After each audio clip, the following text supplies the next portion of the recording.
I think I'm going to take you up to upstairs to show you where we prototype some of our hardware. Oh, that'd be fun. Cool. Let's go.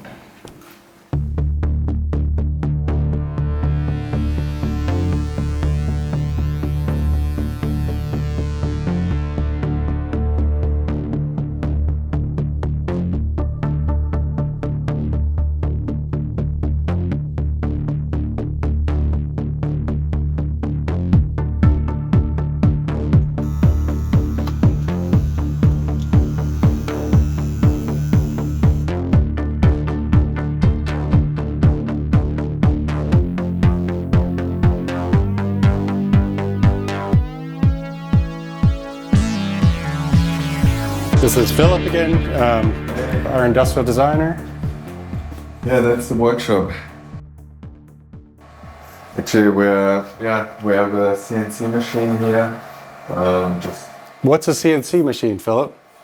Well, it's helping us to make actually really quick prototypes. We use it a lot, like doing iterations, and it's great if you have it on hand. If you have an idea, everyone can just do something and try it out, and you don't need to go to a prototyper or think about it. So working systems then? You can get working systems going. Yeah, I mean, we use it for both. We use it kind of for just making visual prototypes and then working ones as well. Yeah. And I mean, basically this one here, it's a visual prototype, and this is all made here in the workshop. And I mean, I guess you can see it almost looks like the real thing, but that's actually all made out of a model making material. You can use this dog wheel, and that's acrylic. This basically, CNC'd here, and was kind of the final design approval. We all agreed on that's how it will look, and so you can really feel it. Yeah, that's kind of the idea. Yeah. Before you go out. Exactly. And basically, before this one, there were 10 other ones. Do you have any of the other ones? We have some of the other ones. They're actually. And there's a 3D printer over there in the corner. Philip's digging out some of the previous Push 3s, right? These are Push 3s. The ones that didn't quite make it. Did you have any fights over this? Oh yeah, definitely. Some good fights. Quite a lot of fights. Yeah. That's an older one. Slightly different design of the buttons. Like good at keeping. Round versus square, that was our big fight. Yeah. It's simple things. Oh, that's a big deal. So there was some people wanted it round? Yep. What was the thinking? Maybe that's a question. Basically just slightly rounder. No. Oh, you mean even just some of the buttons? Yeah. And you can see as well we have less of the idea of the grouping. So the buttons are kind of separate on this design. So that was as well a big difference if you look to that model. Can you put it next to it? Yeah. Let's see. This is cool. I don't think anybody's asked us this. We love this. There you see. These are grouped together, and it's quite a different feeling, and we separate them by the raised lines. And here you got all separate. Oh, floating. Yeah. Probably not too much argument there. Yeah, I mean, I think we agreed then on going the little bit more minimal, toned down, visually idea. Friendly discussions, let's say. But it's healthy. It's studies they show that healthy fighting makes for the best relationships. To know how to fight. Yeah. You know, because you work it out. You aren't quietly angry, and then We never had any real fights. We just talked it through, right? Yeah. I mean, there are obviously a lot of considerations. There's the lineage, there's the engineering part too. This is a new button construction than Push 2. This one would have been a different construction as well. you can see as well in this model, we have all buttons very close to each other. And here deliberately there's some gaps. And these gaps are actually helping to secure down and bring all the parts internally together and have a very structured device. Yeah. So it's kind of engineering and design and back and forth. Well, that's sometimes like engineering or taking something to market too soon is a problem, right? And you really work it out. You guys test it out. Now, do you only go from this, or do you actually make one functioning, right? We have Before actually you- that we have over there. Yeah. I mean, we have push 2, so we kind of modded push 2. Yeah, we weren't starting from scratch. I'd say like each revision gets a little more, we know where those buttons should be. When you first do a product though, like where the button layout, which buttons go where is a real challenge, so. I mean, that was one of the features we wanted to implement, the jog wheel. That's kind of one of the Oh, a first, freestanding jog wheel. Exactly. You could just put next to a push 2. That's, I think. But then that becomes a new product, right? Yeah. That's a big decision. Later iteration where it's kind of mounted on top. And then you found a way, wow. I think that's actually the one. The last one, actually quite close. So that's actually the jog wheel, more or less the jog wheel construction we went for. Kind of carved into a push 2.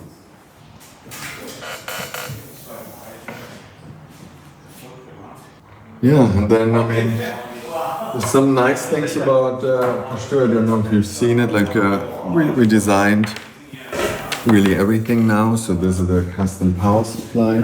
So it's a very minimal, straightforward design. Just a very square, tight box. But at the end, it almost looks like it's one piece. But obviously, it can't be one piece, and it's made out of plastic.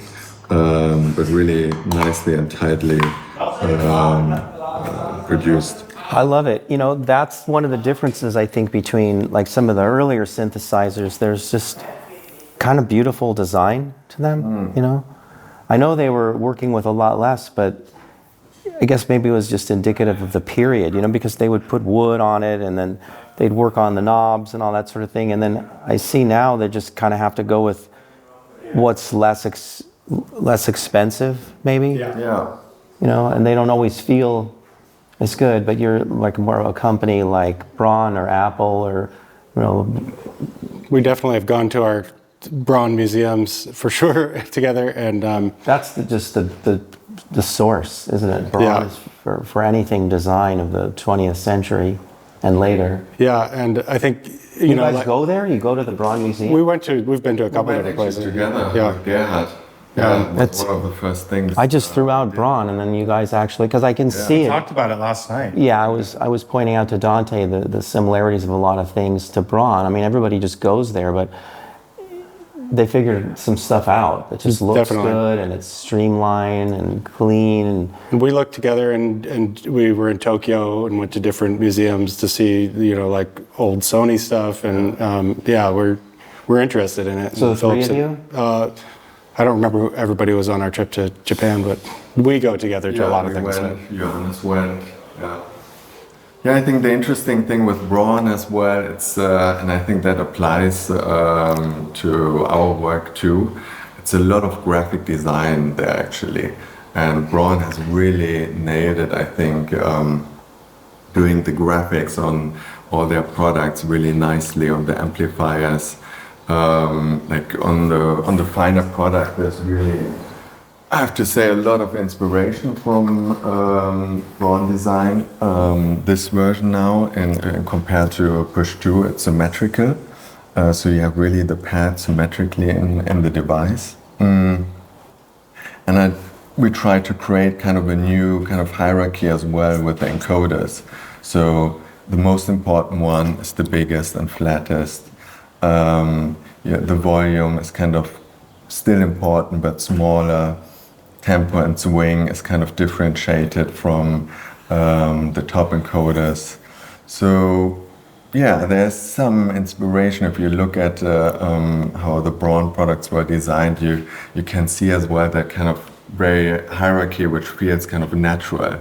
You don't really need to explain it; it just feels kind of kind of human and natural to do it this way, and that's kind of what we try to achieve here too. Yeah, but even though it's human, it just doesn't go there by itself.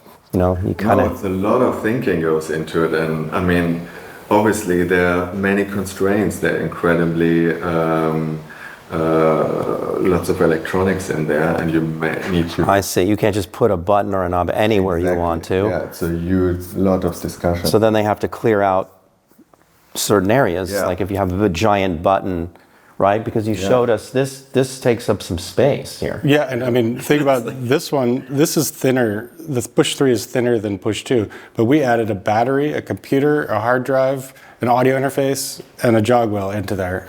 And that's incredible work by Philipp and the hardware team. Yeah. But you wanted it thinner. We always. But it's just slightly. Just slightly, but with so much extra stuff in it. Yeah. But it was basically we have this in terms of size, what we have in there, to then add the battery and the CPU module. Wow. I love the change of the pads too.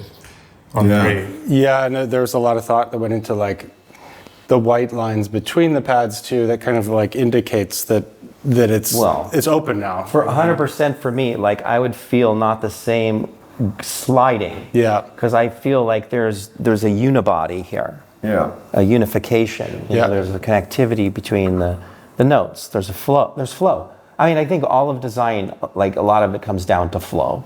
Like if you're doing something on it, you want to be able to flow through, you know, and smoothly get from one area to the other. And then, you know, I guess you're already thinking of ahead, right? Yeah. Yeah. And then weight, how much does that come into play? Because it starts to get... It's something which adds up, we have to say. It's heavy. But is that in your, I mean, obviously it's going to be in your calculations. Yeah, we'd love it to be lighter, but we have to do. I mean, we added a battery, a processor. We needed to add a heat sink too to dissipate some of that energy from the. So it doesn't become hot, like a cooking surface. Yeah. Yeah. Because it could, right? It's warm. It's toasty. Basically, on this one, you can see the heat sink. Oh, great. Which was like, I can. But you found a thin one. Well, that was quite a lot of it. negotiation. Yeah. Yeah. And we tried a fan, but the fan made noise, and that was like a no-go for. This is so much better than a Yeah. fan. Yeah. Well, yeah.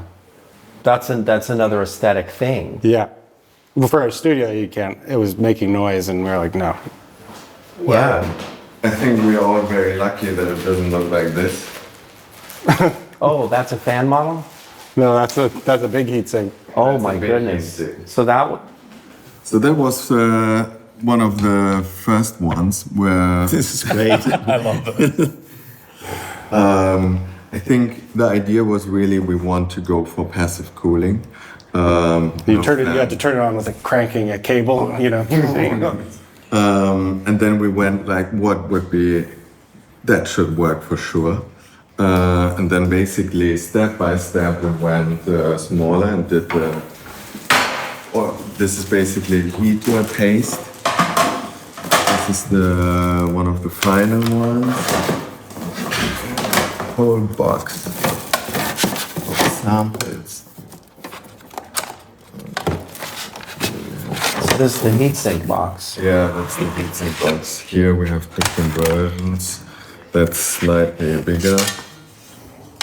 And they have different heights too. So we try to... Different heights, weights, colors. Yeah. I mean, you take all this for granted when you see a finished product. Yeah. Yeah.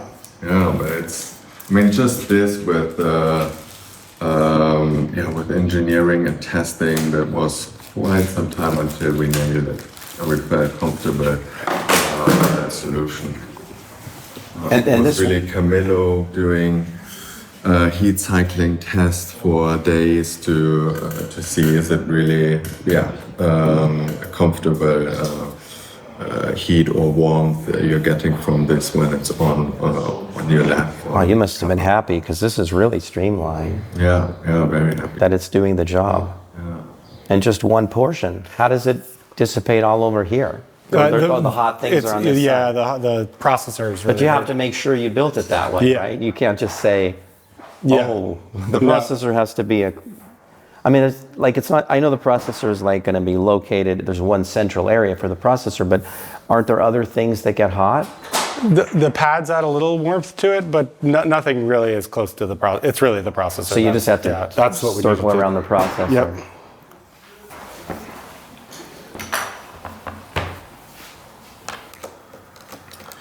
But yeah, basically one of the nice features of Push 3 is too that you can exchange the battery, user upgrade the product, and that obviously was another constraint on top because we wanted to make it as easy as possible to do that for anyone, which is quite a challenge actually. So but that's saying that Push 3 is going to be around a while. Yeah, for sure. And you can, I mean, you know it from your iPhone, the battery after 3-4 years, that's I think the main feature which is starting to be annoying. And then you wanna get a new one, but there's so many good electronics in here and material. There's no reason to get a new one necessarily. So you think even if there's a Push 4 body, then people could be running Push 3s and just change processors out? I mean, is that in the thinking? Yeah, I mean, that's the idea is we're thinking we want it to last a really long time for users. We used a different kind of battery also that has like way more cycles of charge before it runs out. So yeah, user upgradable, user replaceable parts, that's a big part of the design. That's kind of unique. Yeah, there's some companies doing it, but not a lot, I think. So it's exciting. I think the other reason we do it is if people aren't sure they want the standalone, they can buy not standalone version and later buy the upgrade. Well, I mean, I could tell you, I don't know, I would hope this goes into the thinking, but if you've really designed a musical instrument, people touch it and you're not dying to like have a new version of it.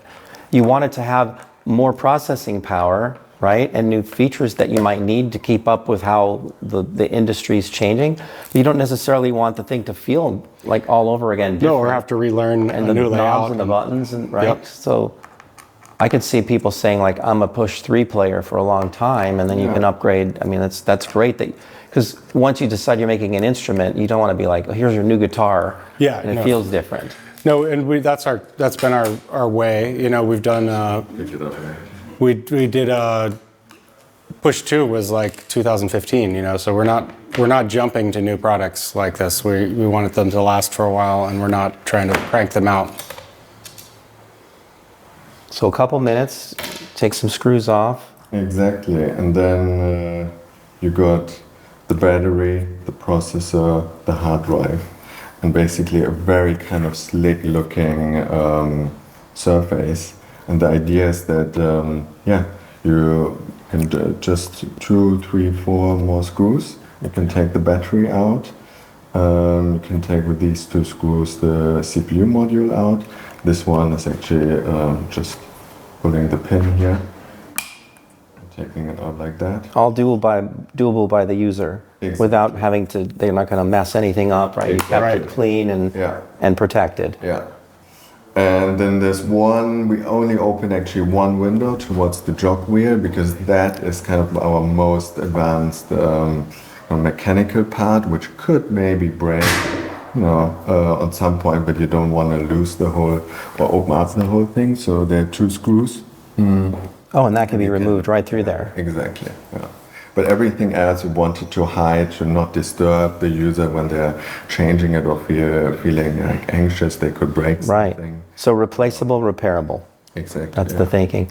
Yeah. Wow, it's really great. It's so when you have something in the end that seems simple, you kind of know that a lot of thought went into it to get that sort of simple elegance. It's pretty impressive. Yeah. Cutting it back to Braun, actually, this is a little homage as well. The power button in a highlight color They like to do it most of the time in green. This one is coming from Live. Live devices have a little orange button on them when you turn them on and off, so that's a little touch Philip kept put in it. there to, yeah. But it's a Braun-inspired thing to do the contrast, right? Yeah. So, God, who did Braun? What museum did they go to? It's a good museum in Frankfurt. Actually, they have a permanent collection. But I mean, who did Braun learn from? Probably Oh. all the other ones before them, however they had to. Well, Right? there's the Ulm School. Okay. There's Bauhaus. That's really, I think, where Braun is coming. It came through. Yeah, yeah. Because that's the way these things work. I mean, music works that way too. It's just you steal from what's before you, but then it takes it to the next level. I mean, this is completely different than anything Braun ever did in terms of a working musical instrument. Yeah. That's just completely different. And these things, you know, the way you made it like upgradable, you continue to make it more powerful as it grows, right? Yeah. Yeah. That's great, Philip, to open it up. Yeah. That's, I think, the beauty of it. You can do it in a couple of minutes and close it back up, and yeah, you're ready to go again. Yeah, and you can see all these different iterations. Like, it seems obvious once you're done.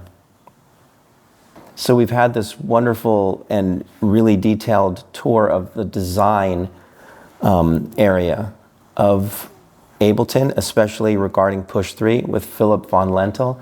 And he's been so gracious to like go into the box to show us how these Push 3 faces have developed, and the fabrication room where they can do tests and make sort of fake out versions. But it's just really important, right, that you were able to have the design team feel everything, right? And Yeah. Philip has, you know, gone on travel, you know, tours to look at museums and compare and contrast what they're doing here with other classic designs. And we've just taken you on this, you know, sort of journey through the evolution of Push 3, which to me is really fascinating, how a musical instrument, you know, gets developed. Like in 2024 or 20, when was this finished? Last year? 2023, When did you start it?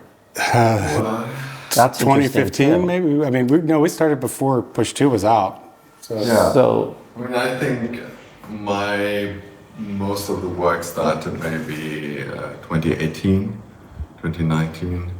Yeah. But the pads took a really long time. so close to 5 years. Yeah. I mean, with the pads were 2015 at least. So it's And a full-time venture? we had to port a lot of software, so it worked we had to write a new operating system. There was a lot of time for this product before any features were made, just to like port code so that it would work standalone. So it was a epic journey. Because there were big things thrown at you, Yeah. big asks, like all the ones we just went through. Yeah. Does that mean you're on Push 4 now?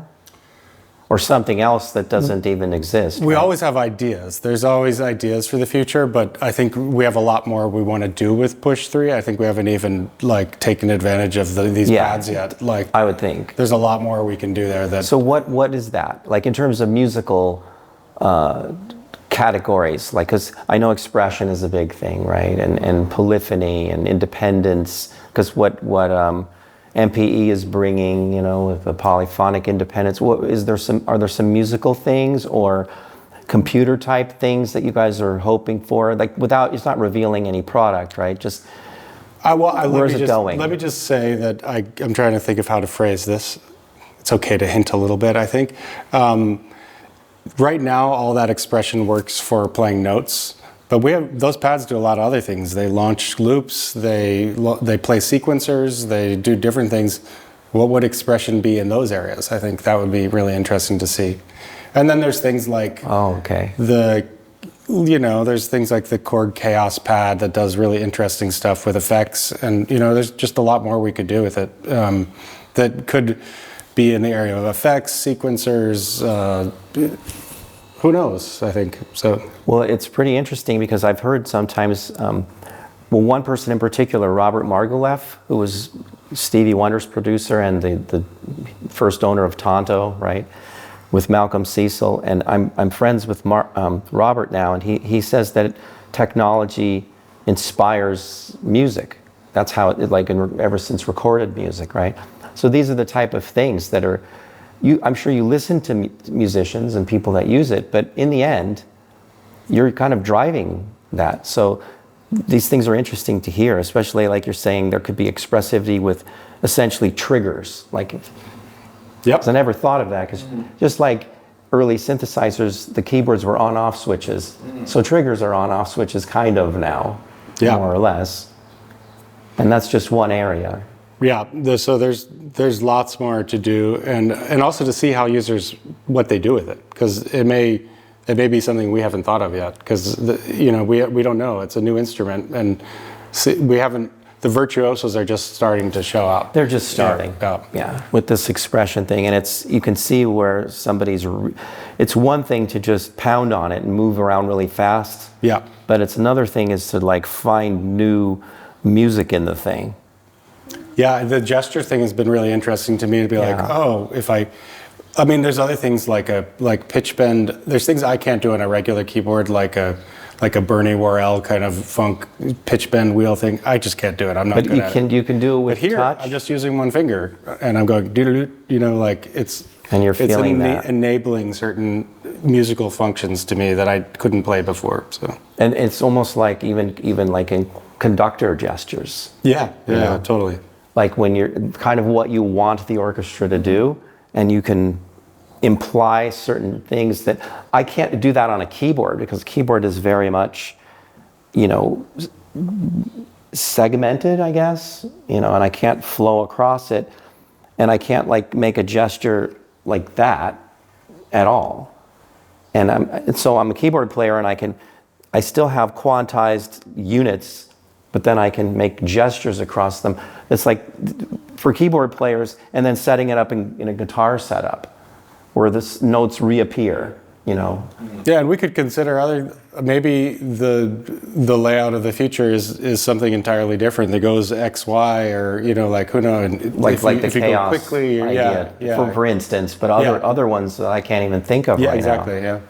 Or if you started to look at like how you go to museums to look at design, you look at 20th century avant-garde composers, because I was saying I feel like an avant-garde, because when I don't know what I'm doing, sometimes it's just like experimental land. But if you looked at their scores, a lot of notation wasn't like on staves, right? Mm-hmm. And you'll see scores that are broad gestures. So maybe you'd look at those and say there's musical things they wanted to have happen, where you give the orchestra instructions and not have them be stuck with. This is where this is where electronic music is going, and I think it's really the instrument of our time. That's pretty obvious, but I don't think it's at infancy.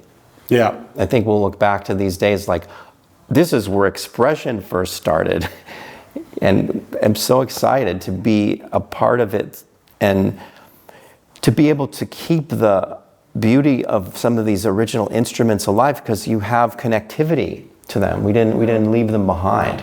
Yeah, it's given new life to my Pro One. Like just that being able to pitch bend it and play the filter cutoff with this. Yeah, I can't wait to do it. It's a different thing. Yeah. And I'm hearing new sounds out of the modulars, like modular Moog from 1969, when there's expression on it. I haven't heard those sounds because I can't move that many parameters at once. Yeah. This is ground zero for breakthrough with bringing computers and touch pads and the ability to bring it to the stage, all in a self-contained, something I've always thought would be nice to have, where I don't have a computer dangling on the thing. I have to do a lot of things there. And then saving sounds, and you have it all it's just all there. Yep. It's just named. I started on floppy disks. Yeah, I'm playing with one this last week, and I'm like, oh, I've got 2 seconds of sampling on this SB1200, which opens up new creative opportunities too. So it's we try to balance, I think, having it be unlimited, but have it be a system that feels like it's all in one place, and you don't get too lost in the expanded opportunities of it, I think. Well, you made it so that the user can limit their scope. at Exactly, any given yeah. time, because otherwise you don't have freedom. Yeah. You're just like, you're too much. It's overload. Well, thank you both of you, Thank you. Jesse and Philip. Yeah, that was fun. Welcome. It's been awesome. I mean, this is an in-depth thing. I don't know if anyone's ever seen this before. I don't think so. Not a lot of this. Yeah, it's cool. We love it. Yeah, Great. we love it. Well, signing off. If you like this kind of stuff, like and subscribe to us. It means a lot to us, and we love all of you. We want to just make you feel like you're here with us, as we travel around and get these opportunities. We're really grateful for the opportunity, though. Signing off from Ableton at Super Booth 2024.